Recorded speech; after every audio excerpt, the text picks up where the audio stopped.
All right, so before we go to MIDI recording, let's learn a couple of little conventions that'll make it easier. That would be picking instruments, swapping out sounds.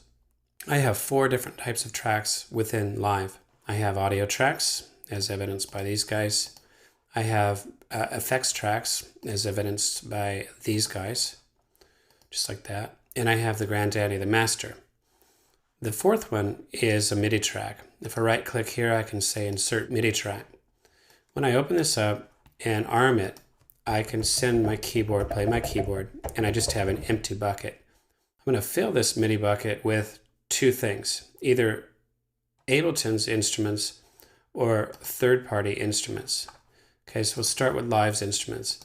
These are the families and types of instruments. Now, I can load a instrument type by going down to drum rack and double-clicking that. And immediately in the MIDI track that's there, I have an empty drum rack. Then I would have to go ahead and fill this with patches. I could do this in a couple of ways. I could scroll through there and find patches, or I could use this hot swap mode. If I'm out here somewhere and this is all closed up, I'm over here, I hot swap and it's going to take me where it is. Okay, very cool. And the fact is that this has no sound yet. So I can open up a kit, I can drag it on, and now I have sounds loaded. Okay, and I can go back to hot swap again and double click.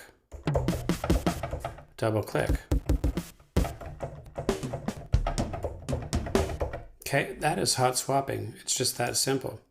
Now, what about third-party MIDI instruments? I'm going to get out of the hot swap mode, go to a third-party plugin, and pick something. How about Tal? Tal's free. Tal is great. Tal bassline. And what I want to do here is just hit return. Now, if I just hit return, it's going to blow down this track. Let's watch. And there it did it, and it opened up the plugin. If I wanted to keep this kit here and add Tal, I would have to drag it into a new area, and now I have Tal loaded. Okay, love this plugin. Go to the Tal track, just like this.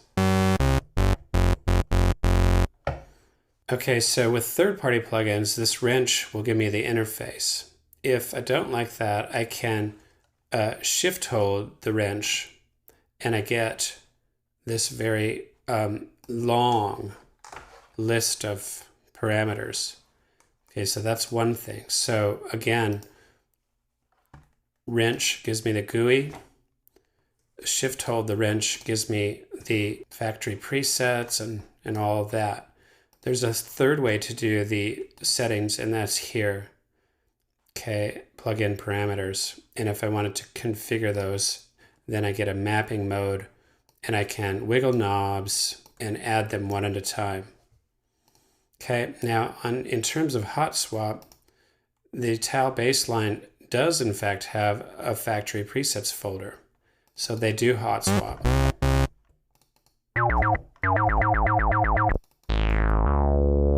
Okay, now some third-party plugs, when you do hot swap, it just leads you to an empty folder.